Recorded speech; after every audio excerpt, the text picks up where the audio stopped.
Tribes பார்வையாளர்களுக்கு வணக்கம். இந்தியாவில் உள்ள பல்வேறு மாநிலங்களில் ஒன்றிய மோடி அரசும் இந்திய தலைமை தேர்தல் ஆணையரும் இணைந்து எவ்வாறெல்லாம் வாக்கு திருட்டில் ஈடுபடுகிறார்கள், எவ்வாறெல்லாம் ஓட்டு திருட்டில் ஈடுபட்டு ஆட்சி அமைக்கிறார்கள் என்பது குறித்து ராகுல் காந்தி தொடர்ச்சியா பல்வேறு அணுகுண்டுகளை தேர்தல் ஆணையத்தின் மீது வீசிக்கிட்டு இருந்தாரு. அதனுடைய உச்சகட்டமாக ராகுல் காந்தி தற்பொழுது ஒரு ஹைட்ரஜன் குண்டை இந்திய தேர்தல் ஆணையத்தின் மீதும் ஒன்றிய மோடி அரசின் மீதும் வீசி இருக்கிறார்.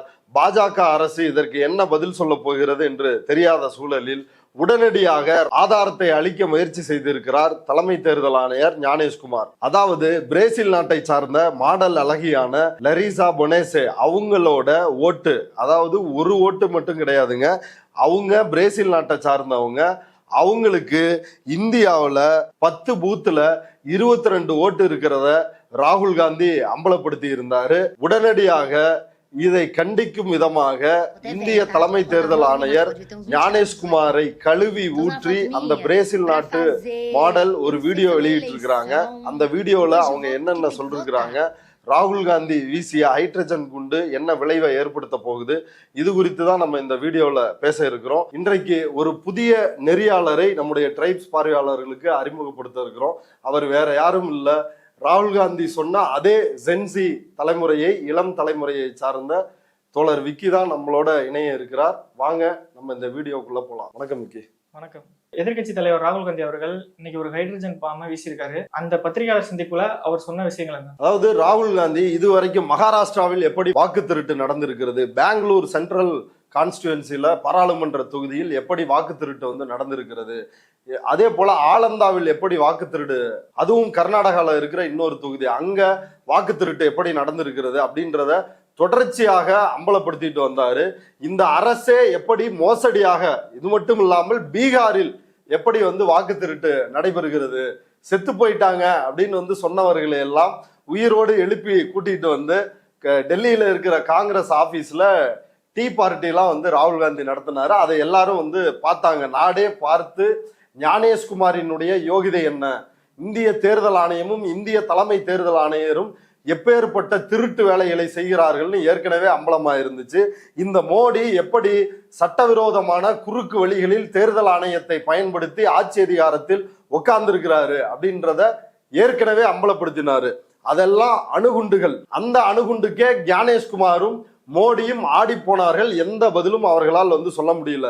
ராகுல் காந்தியை பதவி நீக்கம் செஞ்சிருவோம், ராகுல் காந்தி அபிடவிட்ல பிரமாண பத்திரத்தில் கையெழுத்து போட்டு எங்களுக்கு உங்கள்ட்ட இருக்கிற ஆதாரங்களை கொடுங்க அப்படின்னு எப்படியோ மிரட்டி பார்த்தார்கள்.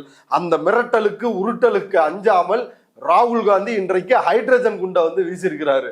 அணுகுண்டு அப்படின்னா நியூக்ளியர் ஃபிஷன் ரியாக்ஷன் மட்டும்தான் அதுக்குள்ள இருக்கும், அணுக்கரு பிளவு நடைமுறை மட்டும்தான் அதுக்குள்ள இருக்கும். அது ஏற்படுத்துகின்ற தாக்கத்தை விட ஹைட்ரஜன் குண்டு அப்படின்றது அதற்குள் அணுக்கரு பிளவு இணைவு அப்படின்ற இந்த 2 வேதி வினைகளுமே அதுக்குள்ள நடைபெறுது. இது அதை விட வலிமையானது. அப்படி ஒரு வலிமையான ஒரு குண்டை, ஹைட்ரஜன் குண்டை இன்றைக்கு தேர்தல் ஆணையத்தின் மீதும் ஞானேஷ்குமாரின் மீதும் குறுக்கு வழியில் ஆட்சியில் பிடித்து ஆட்சியை விட்டு இறங்காமல் இருக்கின்ற ஓட்சோர் நாற்காலியை திருடி வைத்திருக்கின்ற மோடியின் மீதும் இன்றைக்கு ராகுல் காந்தி வீசி இருக்கிறார். அது மட்டுமின்றி ராகுல் காந்தி ஒரு புரட்சிக்கு, ஜென்சி புரட்சிக்கு அழைப்பு விடுத்திருக்கிறார். இந்த நாட்டினுடைய இளைஞர்கள், குறிப்பாக ஜென்சி தலைமுறையினர், அவங்க தான் உலகம் முழுக்க பல்வேறு நாடுகளில் புரட்சி, ஆட்சிக்கு எதிராக புரட்சியை நடத்துகிறார்கள். அந்த இளம் தலைமுறையினரை நோக்கி உங்களுடைய உரிமைகள், உங்களுடைய எதிர்காலம் உங்களிடமிருந்து பறிக்கப்படுகிறது, இந்திய ஜனநாயகம் ஒழிக்கப்படுகிறது, இந்திய ஜனநாயகத்தை நீங்க காப்பாத்த வாங்க, அதுவும் சத்தியாகிரகம் மற்றும் அகிம்சையின் மூலமாக இந்திய ஜனநாயகத்தை காப்பாற்ற போராட முன்வாருங்கள் என்று ஒரு புரட்சிக்கான அழைப்பை இன்றைக்கு ராகுல் காந்தி விடுத்திருக்கிறார். இதுவரை ஒரு ஓட் சோரிங்கிற பேரை பயன்படுத்திட்டு இருந்தாரு. இப்ப சர்க்கார் சோரி அப்படின்னு சொல்லி குற்றச்சாட்டு முன் வச்சிருக்காரு. அதை பத்தி. ஆமா, இதுவரைக்கும் அவர் வாக்கு திருட்டு, அதாவது ஓட் சோரி அப்படின்ற பேர்ல சொல்லிட்டு இருந்தாரு. ஆனால் இன்றைக்கு ஹரியானா இந்த ஹைட்ரஜன் பாம், அதாவது ஹச் ஃபைல்ஸ் அப்படின்னு சொல்லப்படுகின்ற இந்த அம்பலப்படுத்தல் நடவடிக்கை அப்படின்றது ஒரு சர்க்காரே, ஒரு அரசாங்கத்தையே எப்படி மோசடியின் மூலமாக அமைத்திருக்கிறார்கள் அப்படின்றத முழுமையா ஹரியானா என்கின்ற அந்த மாநில அரசே பாஜக வந்து ஆட்சிக்கு வரவே முடியாது அப்படின்ற சூழலில் தேர்தல் திருட்டு வாக்கு திருட்டு மூலமா எப்படி ஒரு ஆட்சியை திருடி இருக்கிறார்கள் அப்படின்றத இன்றைக்கு ராகுல் காந்தி அம்பலப்படுத்தி இருக்கிறாரு. அதை தான் ஹச் ஃபைல்ஸ் அப்படின்னு சொல்றாரு. இப்ப 2024 அக்டோபர் 5ஆம் தேதி அங்க ஹரியானாவில் சட்டமன்ற தேர்தல் வந்து நடைபெறுது. அந்த சட்டமன்ற தேர்தல் விவரங்களுக்கு போறதுக்கு முன்னாடி ஹரியானா 90 சட்டமன்ற தொகுதிகளை கொண்ட ஒரு மாநிலம். அதில் 46 தொகுதிகளை எந்த கட்சி கைப்பற்றுகிறதோ அல்லது எந்த கூட்டணி கைப்பற்றுகிறதோ அவர்கள் ஆட்சி அதிகாரத்தில் வந்து பிடிப்பாங்க. அப்படி காங்கிரஸ் தான் 46 அல்லது அதற்கும் மேற்பட்ட தொகுதிகளை பிடித்து ஒரு தனி பெரும்பான்மையாக ஆட்சி அமைக்கும் அப்படின்னு தேர்தல் கருத்து கணிப்புகள் எல்லாம் சொன்னாங்க. இதெல்லாம் எக்ஸிட் போல்ஸ், அந்த கருத்து கணிப்புகள். இப்ப இதுல இந்தியா டுடே சி ஓட்டர் நடத்தின கருத்து கணிப்பு, அதுல 58 தொகுதிகளில் காங்கிரசும் 20 தொகுதிகளில் பாஜகவும் வெல்லும்னாங்க. அடுத்து வட இந்தியாவினுடைய பிரபல பத்திரிகையான தினசரி பத்திரிகையான டைனிக் பாஸ்கர், அது 54 தொகுதிகளில் காங்கிரஸ் வெற்றி பெறும், 29 தொகுதிகளில் பாஜக வெற்றி பெறும் அப்படின்னு வந்து சொல்லியிருந்தாங்க. அப்படி மற்ற கருத்து கணிப்பு முடிவுகளும் அதைத்தான் காட்டியது. அதை பிரதிபலிக்கின்ற விதமாக தபால் வாக்கு, ஒரு தேர்தல் அப்படின்றப்ப முதலில் எண்ணப்படுகின்ற வாக்குகள் தபால் வாக்குகள், அதை எல்லாருமே வந்து பார்த்திருப்போம். அப்படி தபால் வாக்குகளில் 73 வாக்குகள் காங்கிரசுக்கும் 17 வாக்குகள் பாஜகவுக்கும் விழுந்திருக்குது. அதாவது வாக்களித்த பின்னர் நடைபெற்ற கருத்து கணிப்பினுடைய அந்த முடிவுகள் மெஜாரிட்டியா காங்கிரஸ் தான் ஜெயிக்க போகுது அப்படின்ற முடிவுகளை பிரதிபலிக்கும் விதமாக இந்த தபால் ஓட்டுகள் வந்து அமைந்திருந்தது. ஆனால் சட்டமன்ற தொகுதிகளை எண்ணி பார்க்கும் பொழுது அப்படி நடக்கவில்லை. உதாரணத்திற்கு சொல்ல வேண்டும் என்றால், ஹரியானா சட்டமன்ற தேர்தலில் காங்கிரஸ் பெற்ற வாக்குகள் 54,31,000, பாஜக பெற்ற வாக்குகள் 55,49,000 வாக்குகள் பாஜக பெற்ற வாக்குகள். பாஜக காங்கிரஸை விட பெற்ற அதிக வாக்குகள் எவ்வளவு அப்படின்னா 1,18,000 வாக்குகளை வந்து பாஜக காங்கிரஸை விட அதிகமா வந்து பெற்றிருக்கிறாங்க.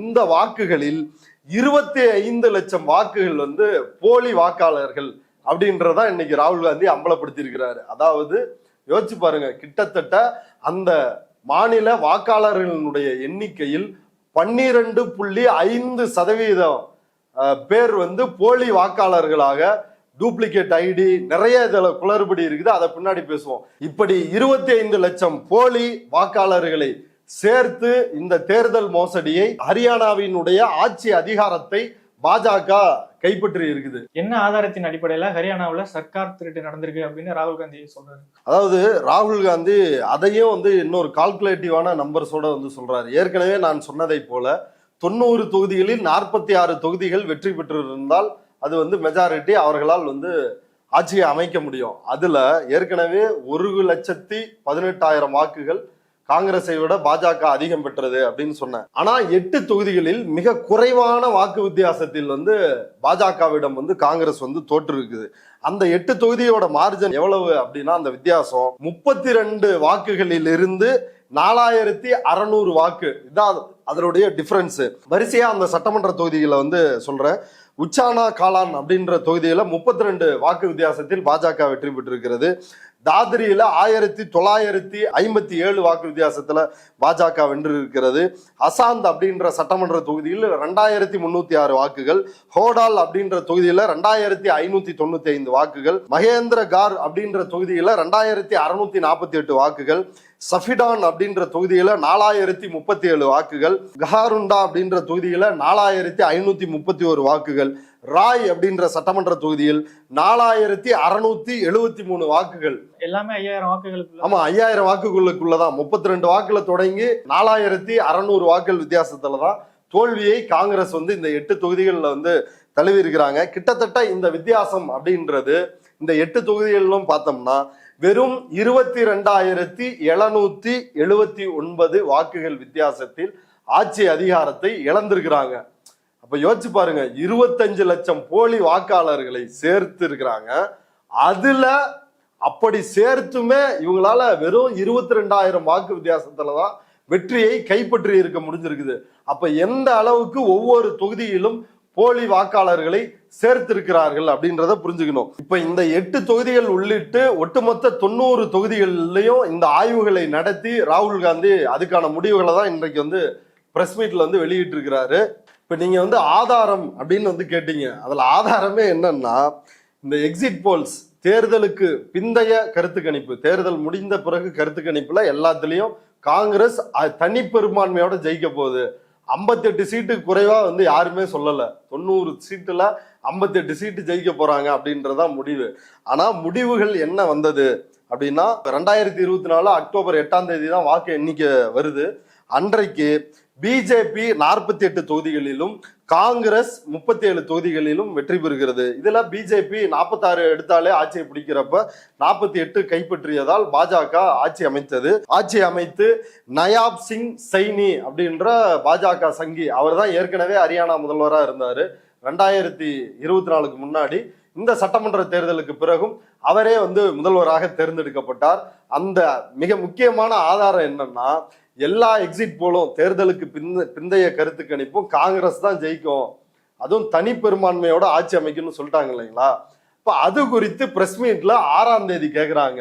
6 அக்டோபர் 2024, 2 நாளைக்கு முன்னாடி, வாக்கு எண்ணிக்கைக்கு 2 நாளைக்கு முன்னாடி. அப்போ நயாப் சிங் சைனி பாஜக முதல்வர் பிரஸ் மீட்ல என்ன சொல்றாருன்னா, मैंने शुरू से ये कहा है कि भारतीय जनता पार्टी एक तरफा सरकार बना रही है, हमारे पास सारी व्यवस्थाएं हैं, आप चिंता मत करिए. நீங்க வந்து எக்ஸிட் போல்ஸ பத்தி வந்து ஒரி பண்ணிக்காதீங்க, அதுல காங்கிரஸ் தான் ஜெயிக்குன்னு வருது, அதெல்லாம் ஒரி பண்ணிக்காதீங்க, நாங்க விவஸ்தா பண்ணிட்டோம் அப்படின்னு வந்து சொல்றாரு. விவஸ்தான்னா என்ன அப்படின்னா ஏற்பாடு, ஆங்கிலத்தில் சொல்ல வேண்டும் என்றால் அரேஞ்ச்மெண்ட்ஸ், நாங்க வந்து பண்ணிட்டோம் அப்படின்றத வெளிப்படையா பேட்டியில சொல்றாரு. இதற்கு இன்னொரு கூடுதல் ஆதாரமாக ராகுல் காந்தி இன்னொரு வீடியோவை அதுல வெளியிட்டாரு. அதுல என்னன்னா, இதெல்லாம் எதுவும் தனிப்பட்ட ரகசியமா இது வந்து சொல்லல, பிரஸ் மீட்லயே ஓப்பனா நாங்க ஏற்பாடு பண்ணிட்டோம், அரேஞ்ச்மெண்ட்ஸ் நடந்துருச்சு, எப்படி ரிசல்ட் வரும் அப்படின்றத ஹரியானா முதலமைச்சர் சொல்றாரு.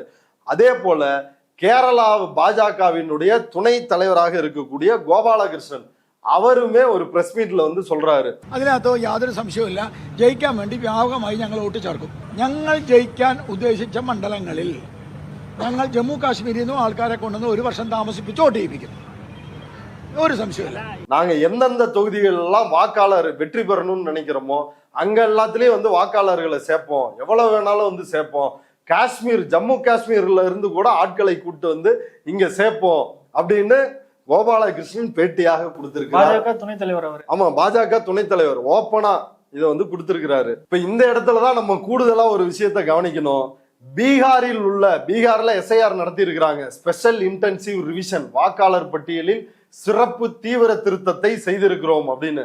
அந்த எஸ்ஐஆர் மூலமா பீகார்ல இருக்கிற வாக்காளர்களை கொண்டு வந்து தமிழ்நாட்டில் சேர்ப்பது. இப்ப சொன்னார் இல்லைங்களா கோபாலகிருஷ்ணன், ஜம்மு காஷ்மீர்ல இருந்து கூட நாங்க கொண்டு வந்து இங்க சேர்ப்போம் அப்படின்னு, கேரளாவில் சேர்த்து நாங்க ஜெயிப்போம் அப்படின்னு. அதே போலத்தான் இப்ப இந்த எஸ்ஐஆர் வாக்காளர் பட்டியலில் சிறப்பு தீவிர திருத்தன்ற பேர்ல பீகாரில் இருக்கின்ற வாக்காளர்களை இங்கு சேர்ப்பதற்கான அது ஒரு அம்சம் தான். அதுல நிறைய குளறுபடிகள் இருக்குது, அதை பேசுவோம். இது நாள் வரைக்கும் இல்லீகலா சட்டவிரோதமாக பாஜகவும் அதனுடைய கூட்டணி கட்சிகளும் இந்திய தேர்தல் ஆணையமும் கூட்டு வைத்து, ஞானேஷ்குமாரோட கூட்டு வைத்து, இதுக்கு முன்னாடி இருந்த தேர்தல் ஆணையர் ராஜீவ்குமாரோடு கூட்டு வைத்து இந்த வேலையெல்லாம் தேர்தல் திருட்டு, வாக்கு திருட்டு, அரசாங்க திருட்டை வந்து நடத்தினார்கள்.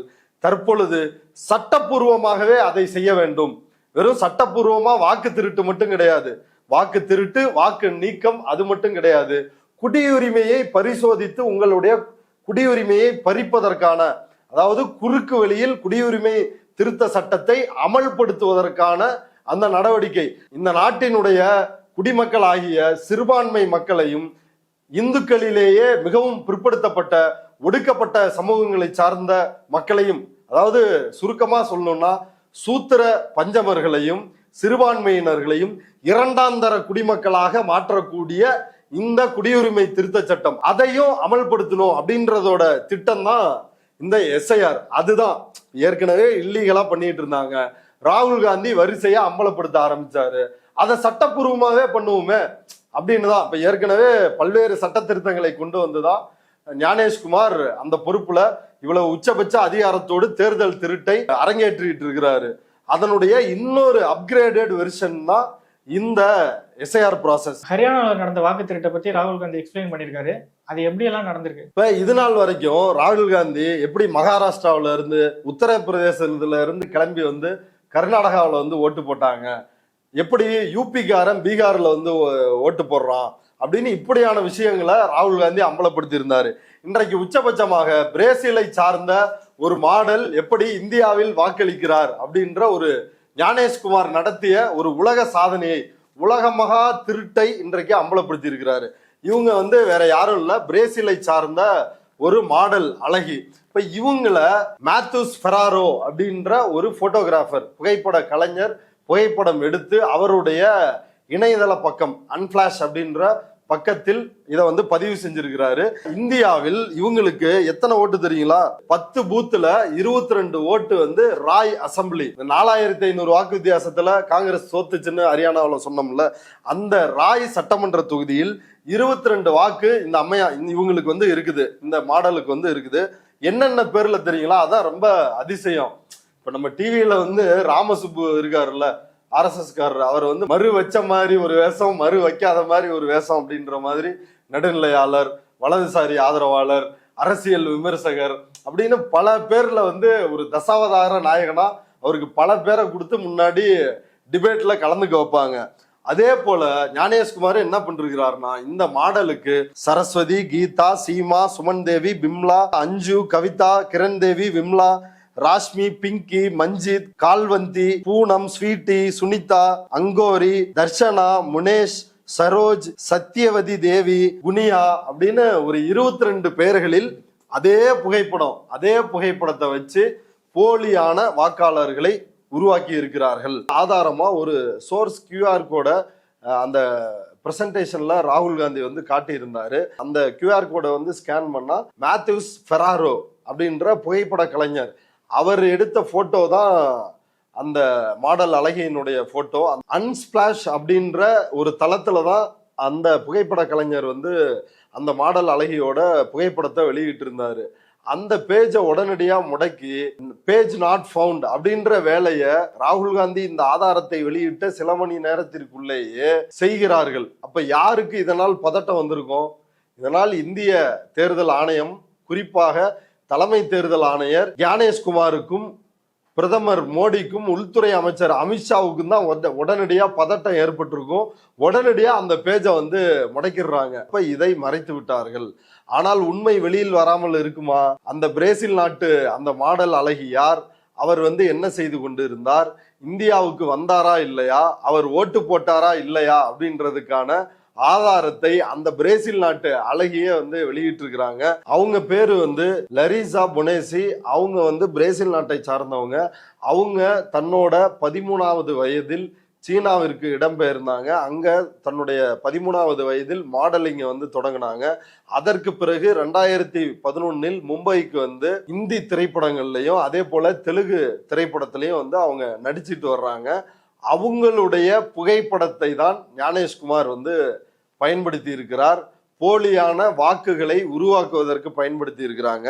அவங்க இது தொடர்பா வந்து ஒரு வீடியோ வெளியிட்டு இருக்கிறாங்க. அந்த வீடியோல இந்த போட்டோ என்னோட 18வது வயதுல எடுக்கப்பட்ட போட்டோ, அந்த போட்டோவை இந்த ஓட்டர் ஐடிக்கு வந்து யூஸ் பண்ணி இருக்கிறாங்க அப்படின்னு சொல்லியும் ஞானேஷ்குமாரினுடைய இந்த ஓட்டு திருட்டை ஒரு வாட் மேட்னஸ், அதாவது என்ன ஒரு பைத்தியக்காரத்தனம் அப்படின்னு சொல்லி கடுமையா விமர்சனம் பண்ணி இருக்கிறாங்க. லரிசா பொனேசே வெளியிட்டு இருக்கிற அந்த வீடியோல அவங்க வந்து என்ன சொல்லி இருக்கிறாங்கன்னா, இன்னைக்கு சொன்ன விஷயம் வந்து ஒரு வதந்தி, எனக்கு அதுக்கும் வந்து எந்த சம்பந்தமும் இல்லை, நான் 18 வயசுல என்னோட சின்ன வயசுல எடுத்த போட்டோ அது அப்படின்னு சொல்லி அவங்க சொல்லிருக்கிறாங்க. இது என்ன தேர்தலுக்காக இதை வந்து செய்யறாங்களா, இல்ல வந்து இது என்ன ஓட்டு போடுற விஷயமா, இது என்னன்னே வந்து எனக்கு புரியல. அதுவும் இந்தியாவில் இப்படி நடக்குது. இவங்க மக்களை ஏமாத்துறதுக்காக என்ன ஒரு இந்தியன் மாதிரி காட்டுறாங்க அப்படின்னு அவங்க வந்து சொல்லிருக்கிறாங்க. அதுக்கப்புறம் தான் அவங்க வந்து செருப்பால் அடிச்ச மாதிரி, இது என்ன ஒரு பைத்தியக்காரத்தனமா இருக்குது, என்ன மாதிரி கொடுமையான ஒரு உலகத்துல வந்து வாழ்ந்துட்டு இருக்கிறோம். இந்த விஷயத்த பார்த்துட்டு அவங்க ஊர்ல ஒரு ரிப்போர்ட்டர் வந்து ஃபோன் பண்ணி, அதுவும் இன்ஸ்டாகிராம்ல வந்து ஃபோன் பண்ணி அவங்கள்ட்ட வந்து விசாரிக்கிறாங்களாம். ஒரு பேட்டியும் வந்து அந்த ரிப்போர்ட்டர் இந்த லரிசா கிட்ட கேட்டிருக்கிறாங்க. அவங்க வந்து பேட்டி கொடுக்க மறுத்து விட்டார். அது மட்டும் இல்லாமல் என்னோட ஃபோன் நம்பரை யாருக்கும் ஷேர் பண்ணாதீங்க அப்படின்னு சொல்லிருக்கிறாங்க. இதுக்கிடையில இன்னொருத்தரும் வந்து அவங்கள கால் பண்ணி அவங்களோட போட்டோ அனுப்பி அவங்கள வந்து தொந்தரவு பண்றதா அவங்க போட்டிருக்கிறாங்க. இது மட்டும் இல்லாம இந்த விஷயத்துல அவங்களோட இன்னொரு ஃப்ரெண்டு அவங்களுக்கு இந்த போட்டோஸை வந்து அனுப்பிச்சிருக்கிறாங்க. அதை இந்த வீடியோவில் வந்து காட்டுறேன் அப்படின்னு சொல்லி அவங்க சொல்றாங்க. அட கொடுமையே அப்படின்னு சொல்லி அந்த வீடியோவில் பேசி முடிக்கிறாங்க.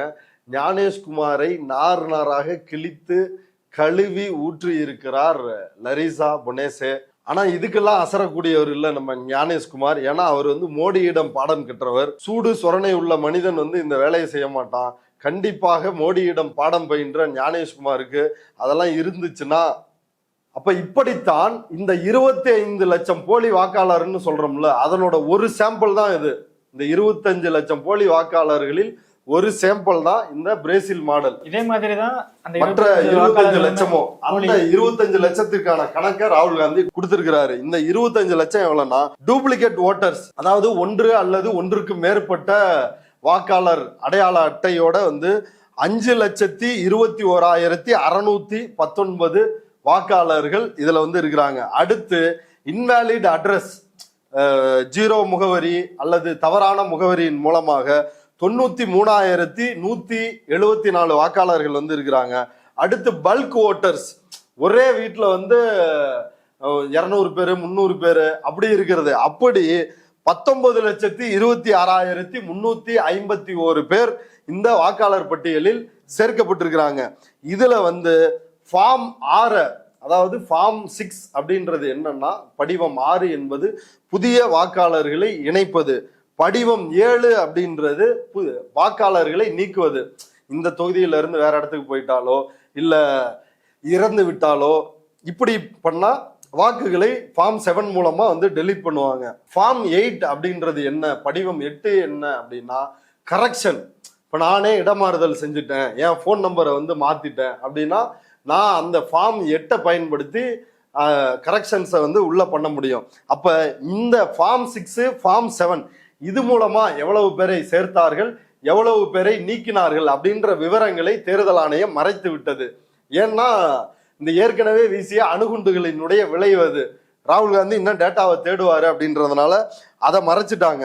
ஆனாலும் தோராயமா அங்க எவ்வளவு நடந்திருக்கும் அப்படின்றத ராகுல் காந்தி சொல்லிருக்கிறாரு.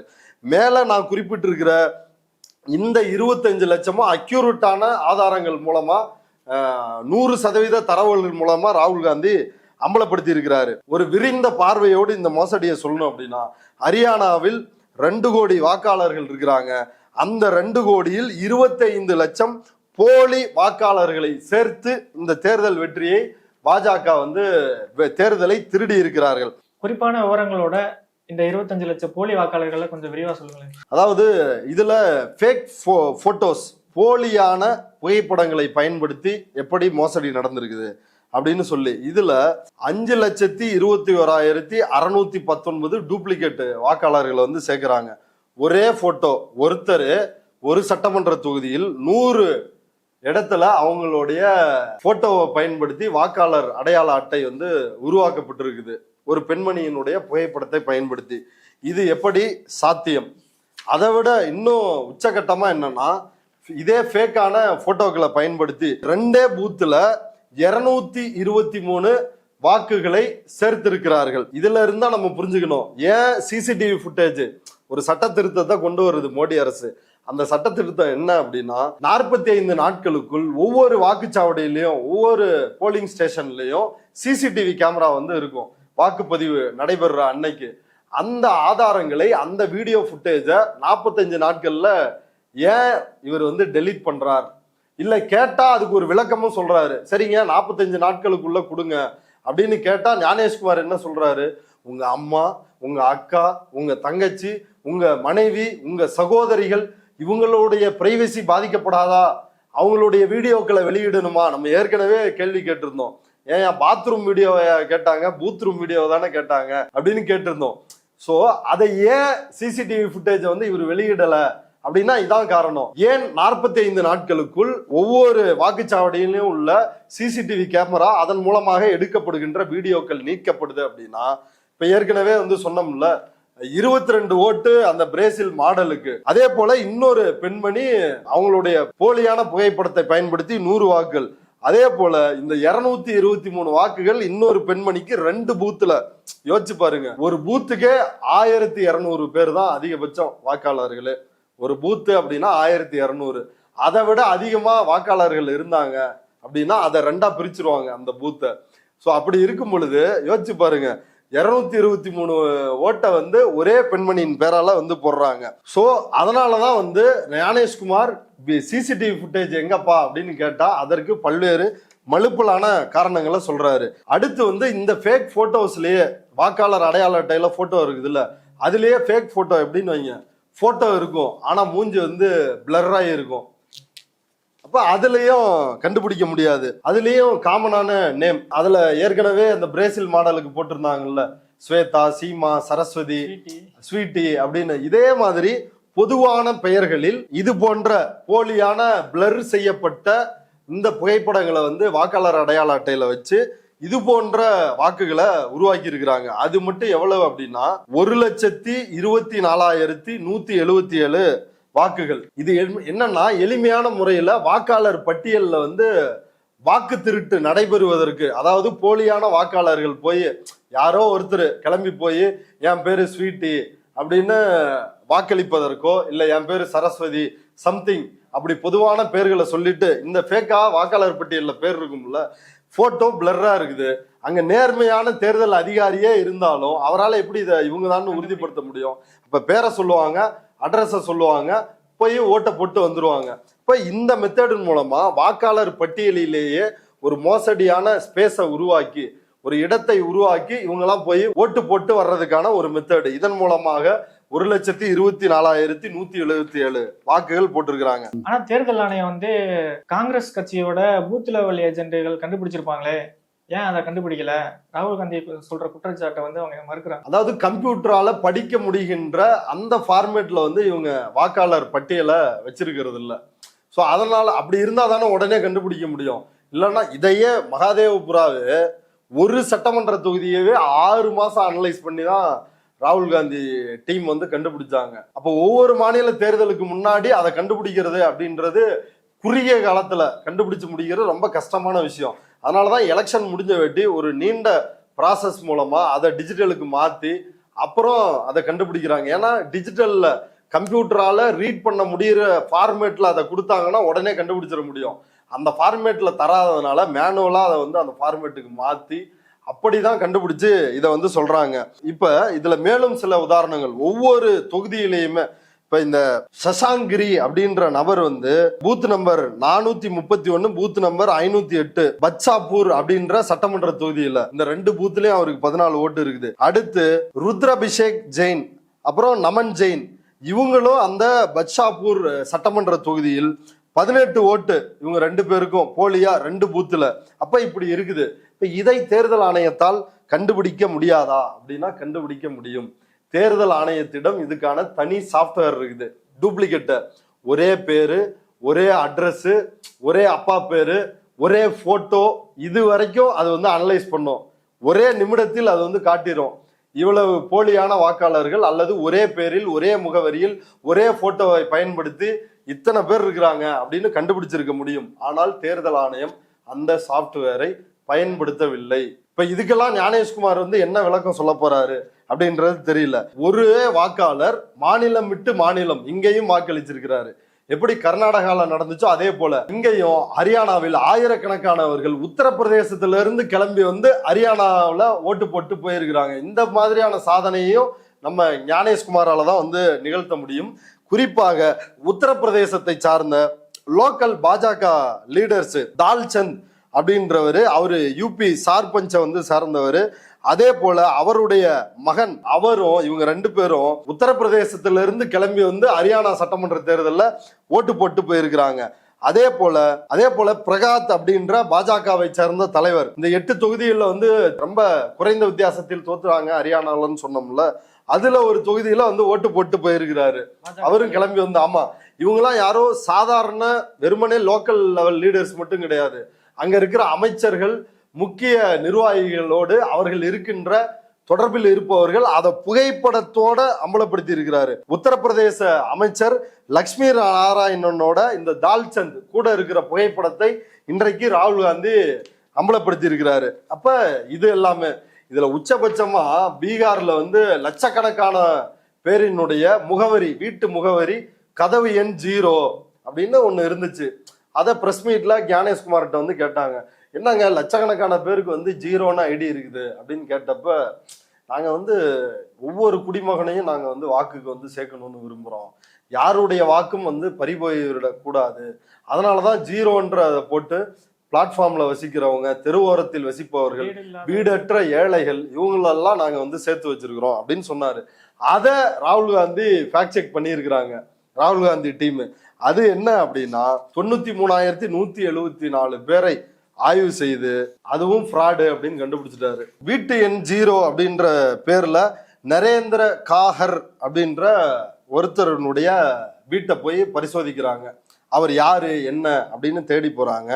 போனா 3 மாடி வீடு, மேல ஒரு காவி கொடி வந்து பறந்துட்டு இருக்குது. 3 மாடி வீடு, காவி கொடி, அந்த வீட்டு நம்பர் 0. ஏன் வீட்டு நம்பர் 0 அப்படின்னு போட்டிருக்கிறாங்கன்னா 93,000 பேர், கொஞ்சம் நஞ்சம் பேர் இல்ல, 93,000 பேருக்கு வீட்டு நம்பர் 0. ஏன் வீட்டு நம்பர் 0ன்னா நீங்க போய் கிராஸ் வெரிஃபை பண்ணிட முடியாது இல்ல, தேடி போயிடக்கூடாது, உடனே கண்டுபிடிச்சிட கூடாது இல்ல, யாரும் கிராஸ் வெரிஃபை. அதையும் தாண்டி ராகுல் காந்தி டீம் வந்து அதை பண்ணிருக்கிறாங்க. அது மிக முக்கியமான விஷயம். அடுத்து ஏற்கனவே குறிப்பிட்டது போல 20க்கும் மேற்பட்ட வாக்காளர்கள் அடங்கிய 19 லட்சம் வாக்குகள், பல்க் ஓட்டர்ஸ், ஒவ்வொரு வீட்டு முகவரியிலையும் 20க்கும் மேற்பட்ட வாக்காளர்கள் வந்து இருக்கிறாங்க. உதாரணத்திற்கு அதுலயும் ஒளிவு மறைவா கிடையாது. இது ஏன் ராகுல் காந்தி இது ஒரு சென்ட்ரலைஸ்டு, ஒரு மையப்படுத்தப்பட்ட ஒரு ஆபரேஷன், ஓட்சோரி வாக்கு திருடுவதற்கென்றே ஒரு ஃபேக்டரி இயங்குது, அந்த பாஜக ஃபேக்டரி இயங்குது ஒரு பிளானோட அப்படின்னு வந்து தொடர்ந்து சொல்றாருன்றதுக்கு இதுக்கு இன்னொரு உதாரணம். இப்ப பாஜகவினரோட கூட்டு சேர்ந்துதான் தேர்தல் ஆணையம் இதை பண்ணுது. ஃபீல்டுலயும் இப்ப ஏற்கனவே ஆலந்தா தொகுதி, அதுல 6,000 ஓட்டுகளை மோசடியா வந்து நீக்கி இருந்தாங்க. அதை எப்படி நீக்கி இருந்தாங்க அப்படின்னு சிறப்பு புலனாய்வு குழு கர்நாடகாவில் கண்டுபிடிச்சாங்க. அந்த பாஜக வேட்பாளர், அந்த தொகுதிக்குரிய பாஜக வேட்பாளர், அவருக்கு தொடர்புடைய இடங்கள், அதை வந்து ஆய்வு செய்யறப்ப, போலீஸ் வந்து ரெய்டு அடிக்கிறப்ப கால் சென்டர் மாதிரி ஒரு இடத்த வச்சு ஒவ்வொரு ஓட்டுக்கும் 80 ரூபா செலவு பண்ணி, ஒரு மனிதனுடைய வாக்குரிமையை பறிப்பதற்கு வெறும் 80 ரூபா செலவு பண்ணி வாக்குரிமையை வந்து அவருடைய ஓட்டை திருடி இருந்தார்கள். இங்க அதே போல பல்வால் அப்படின்ற ஜில்லாவில் பாஜகவினுடைய வைஸ் சேர்மனா இருப்பவர் உமேஷ், அவரினுடைய வீட்டு நம்பர் வந்து 150. அந்த ஒரு வீட்டுல மட்டும் 66 பேர் இருக்கிறாங்க. அதையும் போட்டோவோட அவர் வந்து நம்ம நயாப் சிங் சைனி இருக்கிறாருல, முதலமைச்சரோடைய அவரு அந்த வைஸ் சேர்மன் இருக்கிறாரு, அந்த போட்டோவை ராகுல் காந்தி அம்பலப்படுத்தி இருக்கிறாரு. அடுத்து ஹோடால் அப்படின்ற தொகுதி, இந்த லீஸ்ட் மார்ஜின்ல தோத்ததா ஒரு 8 தொகுதி சொன்னல, அந்த தொகுதியில வீட்டு எண் 265, அதுல 501 வாக்காளர்கள் வந்து இருக்கிறாங்க. அடுத்து வீட்டு எண் 904, இது ராய் சட்டமன்ற தொகுதி, 4,500 வாக்குகள் வித்தியாசத்தில் காங்கிரஸ் தோல்வியை தழுவிய அந்த தொகுதி, அதுல 108 வாக்காளர்கள் வந்து ஒரே வீட்டுல வந்து இருக்கிறாங்க. அந்த வீட்டுக்கு நேரடியா போய் காங்கிரஸ் தரப்புல ஆய்வு நடத்தி இருக்கிறாங்க. அப்ப அந்த 108 வாக்குகள்ல ஒரு வாக்காளர் கூட அந்த வீட்டுல கிடையாது. ஆனா 108 வாக்குகள் வந்து வேற யாரோட வீட்லயோ அந்த வாக்காளர்கள் பதிவு சும்மா இருக்கிறதா வந்து பதிவு செஞ்சிருக்கிறாங்க. அப்ப தேர்தல் ஆணையத்தினுடைய அடிப்படையான விதி என்ன தெரியுங்களா? 10 பேரோ 10க்கு மேற்பட்டவர்களோ ஒரு குடும்பத்தில் ஒரே அட்ரஸ்ல ஒரே டோர் நம்பர்ல வந்து இருக்கிறாங்க அப்படின்னா அவங்கள ஃபீல்டுக்கே போய் வெரிஃபை பண்ணும். இது தேர்தல் ஆணையத்தினுடைய ஏற்கனவே இருக்கின்ற விதி. ஆனா அந்த விதிகள் எதுவும் பின்பற்றப்படவில்லை. அந்த விதி பின்பற்றிருந்தா ஒரே வீட்டுல 500 ஓட்டு இருந்திருக்குமா? இந்த 108 ஓட்டுல ஒருத்தர் கூட அங்க கிடையாது. எப்படி அது வந்து வந்திருக்க முடியும்?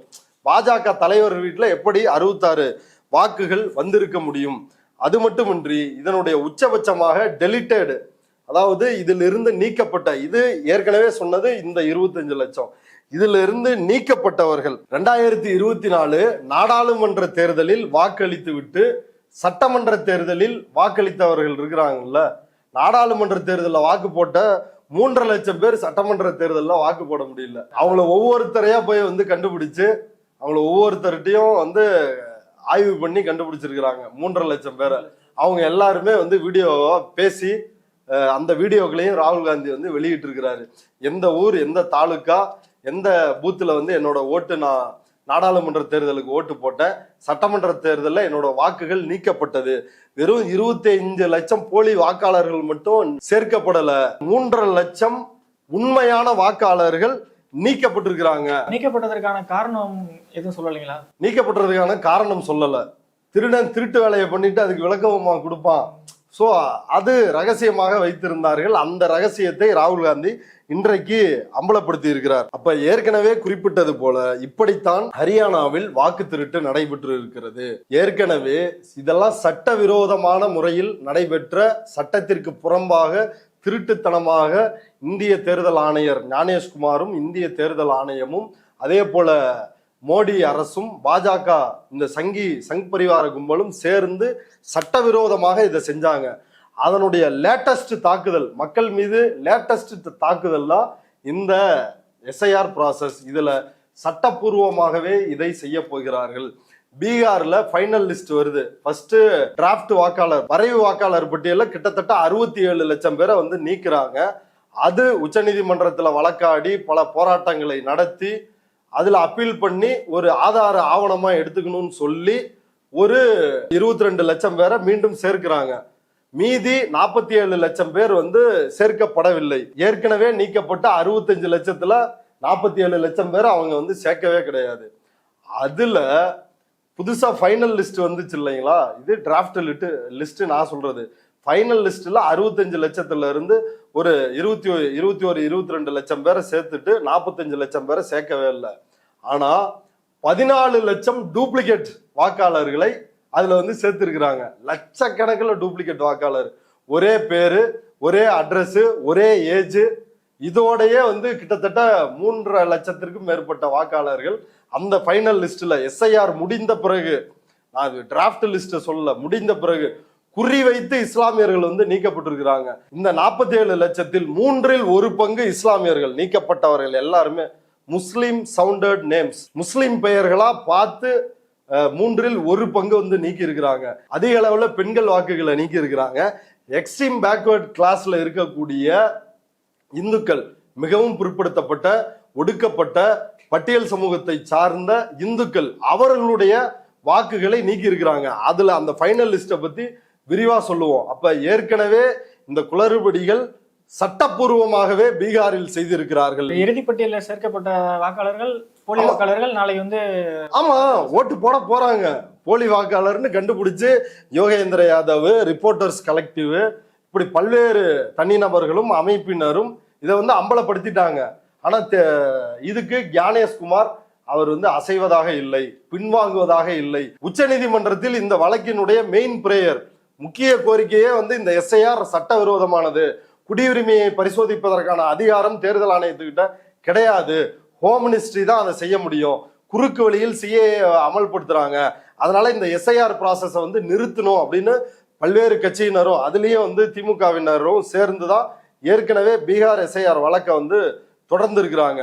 இப்போ மீண்டும் வந்து தனி வழக்காக என்ஆர் இளங்கோ, மூத்த வழக்கறிஞர், ராஜ்யசபா எம்பி, திமுகவை சார்ந்தவர், அவர் வந்து RS பாரதி மூலமாக அந்த வழக்கை சுப்ரீம் கோர்ட்ல வந்து தொடர்ந்து இருக்கிறார். ஆனா இந்த வழக்குகள் என்னவா இருக்குது, எஸ்ஐஆரே தப்பு அப்படின்னு நம்ம கோரிக்கை வச்சா அதை ரத்து பண்ணுங்க அப்படின்னா அதுல ஆதாரம் சேர்த்துக்கிட்ட என்ன அப்படின்ற அளவுல தான் நீதிபதிகள் கையாளுறாங்க. அதாவது தன்னுடைய சொந்த டிகிரி சர்டிபிகேட்டையும் இல்ல தன்னோட பரீட்சை எழுதுன ஒருத்தனையும் காட்ட முடியாத மோடி, இன்னும் ஸ்மிருதி இராணி அம்மா இருக்கிறாங்கல்ல, அவங்க வந்து ஸ்கூல் சர்டிபிகேட்டே வந்து மோசடி.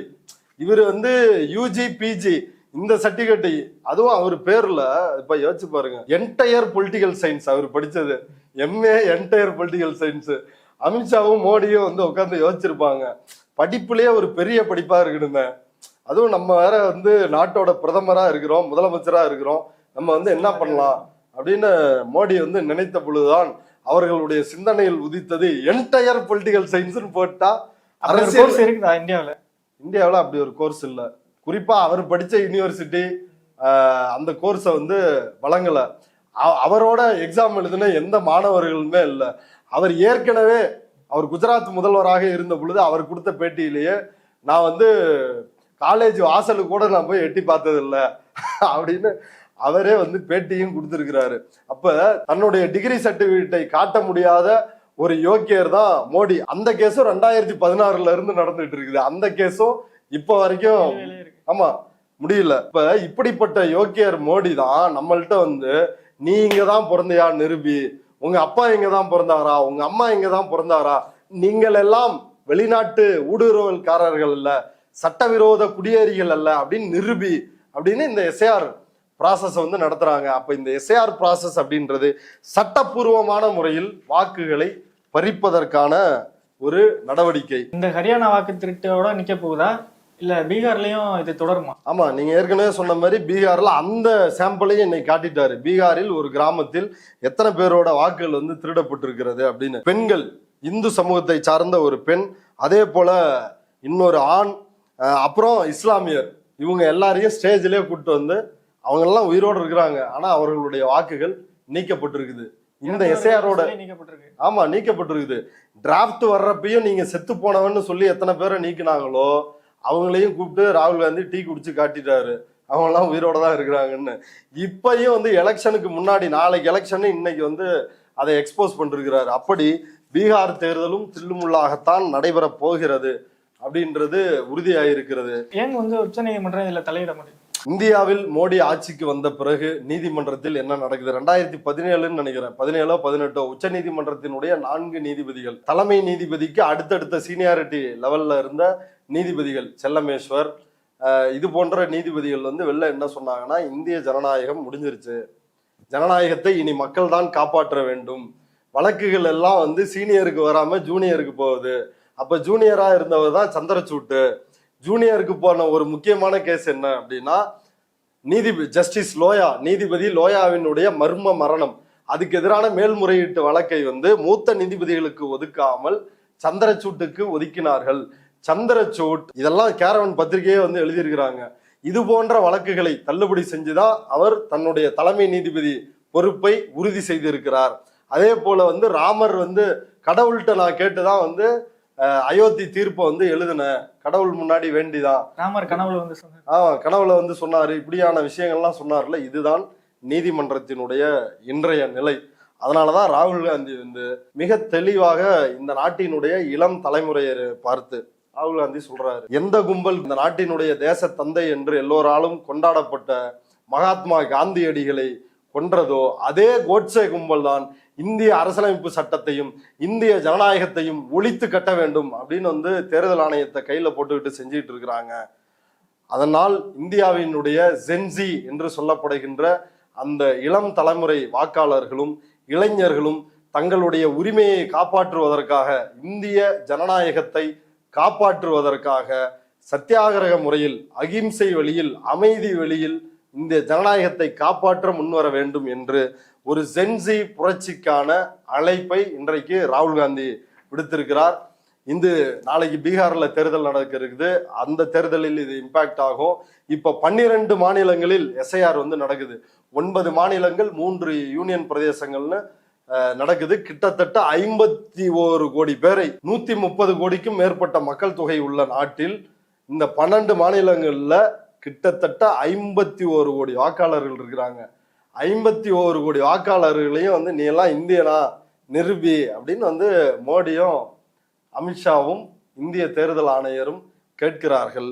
இதற்கு இளம் தலைமுறை வீதிக்கு வந்து போராடுவதுதான் தீர்வு. அந்த போராட்டத்தின் மூலமாகத்தான் இந்த ஓட் சோரியை, இந்த ஆட்சி திருட்டை, அதிகார திருட்டை, மோடியை ஆட்சியை விட்டு இறக்க முடியும் என்று ராகுல் காந்தி இன்றைக்கு சொல்லி இருக்கிறார். இதுதான் இன்னைக்கு பிரஸ் மீட்ல நடந்தது. ஒன்றிய அமைச்சர் கிரண் ரிஜிஜு வந்து ஜென்சி இளைஞர்கள் வந்து மோடி பின்னாடி தான் இருக்காங்க, ரொம்ப ஞானத்தோட மோடி பின்னாடி தான் இருக்காங்க, ராகுல் காந்தி வந்து வெளிநாடுகளுக்கு சென்று இந்தியாவையும் இந்திய ஜனநாயகத்தையும் அசிங்கப்படுத்துறாரு அப்படின்னு சொல்லியிருக்காரு. இல்ல இது மோடி ஆட்சிக்கு வந்த பிறகு நீங்க எதை தொட்டீங்கனாலும் ஐயோ என் கையை பிடிச்சி இழுத்துட்டான், டீச்சர் என்ன கிள்ளிட்டான் அப்படின்ற இந்த மாதிரி கம்ப்ளைண்ட் தான். அவரு ஆதாரத்தோட 100% ஆதாரத்தோடு அவர் இன்னைக்கு தரவுகளை வெளியிட்டு இருக்கிறாரு. பண்டிலா ஆள் உயர பண்டில நிறுத்தி வச்சு டூப்ளிகேட் எவ்வளோ, போலி எவ்வளோ, ஃபேக் அட்ரஸ் எவ்வளோ, இன்வேலிட் அட்ரஸ் எவ்வளோ, பிளர்ரான போட்டோவோட எத்தனை வாக்குகள் நீங்க போலி வாக்காளர்களை வந்து உருவாக்கி இருக்கிறாங்கன்னு அத்தனையும் வந்து ராகுல் காந்தி அம்பலப்படுத்தி இருக்கிறாரு. அதுக்கு கேட்ட கேள்வியை விட்டுட்டு இவர் வந்து இந்தியாவை கொச்சப்படுத்திட்டாரு, இந்திய ஜனநாயகத்தை அவமதிச்சிட்டாரு. அவர் கேட்ட கேள்விக்கு அதுவா பதில்? பிரஸ் மீட்லயும் ஞானேஷ்குமார்கிட்ட கேட்டாங்க, ஞானேஷ்குமார்ல பதில் சொல்ல முடிஞ்சா? நல்ல கேள்வி, அடுத்த கேள்வி அப்படின்னு கேள்வியை பாஸ் பண்ணிக்கிட்டே தானே இருந்தாரு. ஜென்சி இளைஞர்கள் மோடி பின்னாடி எங்க இருக்கிறாங்க? ஆனா மோடி ஒவ்வொரு எலெக்ஷனுக்கு முன்னாடி வந்து பேசுவாரு, இளம் தலைமுறையே உங்கள் வாக்குகளை ஊழலுக்கு எதிராக ஊழலை ஒழிக்க போடணுமா, எனக்கு போடுங்க, ஒரு முறை உங்களுடைய வாக்கை எனக்கு கொடுங்க அப்படின்னு. எந்த இளம் தலைமுறையும் ஓட்டு போடவில்லை. இன்னும் சொல்ல போனால் இந்திக்காரர்கள் இவர்கள் பாஜகவிற்கு தான் ஓட்டு போடுவார்கள் என்ற ஒரு தவறான மனநிலை தமிழ்நாடு போன்ற மாநிலங்களில் இருக்கிறது. அந்த இந்தி உழைக்கும் மக்கள் தான் இந்த மோடியை தோற்கடித்திருக்கிறார்கள். யோசிச்சு பாருங்க, 25 லட்சம் ஓட்டை சேர்த்து தான் 22,000 வித்தியாசத்துல வந்து தோற்கடிக்க முடிஞ்சிருக்குது. அப்படின்னா மக்கள் மேசிவா வந்து காங்கிரஸுக்கு வந்து ஓட்டு போட்டிருக்கிறாங்க அப்படின்றதா இதுல இருந்து தெரிஞ்சுக்க முடியுது. ஞானேஷ்குமார் சட்ட திருத்தத்தின் மூலமாக மோடியால் கொண்டு வரப்பட்டவர். அவர் சாகும் காலம் வரை அவரை வந்து கைது செய்ய முடியாது அப்படின்ற சட்ட திருத்தத்தை வந்து கொண்டு வந்திருக்கிறார்கள். மக்களாட்சியை பொறுத்தவரை, ஜனநாயகத்தை பொறுத்தவரை மக்கள் தான் எல்லாத்துக்கும் மேல. அதை தாண்டி தீர்ப்பு வழங்குபவர்கள் வேற யாரும் இல்லை. அவங்க கொடுத்த அதிகாரம் தான் இந்த நாட்டினுடைய இறையாண்மை. அந்த மக்கள் முடிவு செய்தால் ஒரே நொடியில் இந்த ஆட்சி அதிகாரங்கள் தூக்கி எறியப்படும். அதை நோக்கி தான் மோடியும் ஞானேஷ்குமாரும் எடுத்துட்டு போறாங்க. அவங்க சாதாரணமாக அதிகாரத்தை விட்டு கீழே இறங்குவதாக தெரியவில்லை. அவர்கள் மோடி பக்கத்துல இளைஞர்கள் இருக்கிறாங்கன்னு சொல்றாங்கல்ல, அந்த இளைஞர்கள் மோடியை, பாஜகவை, சங் பரிவாரை சட்டையை பிடித்து உழுக்குகின்ற நாள் வெகு தொலைவில் இல்லை. அது நிச்சயம் நடக்க போகுது. உங்களுடைய கருத்துக்களுக்கு நன்றி. நன்றி விக்கி.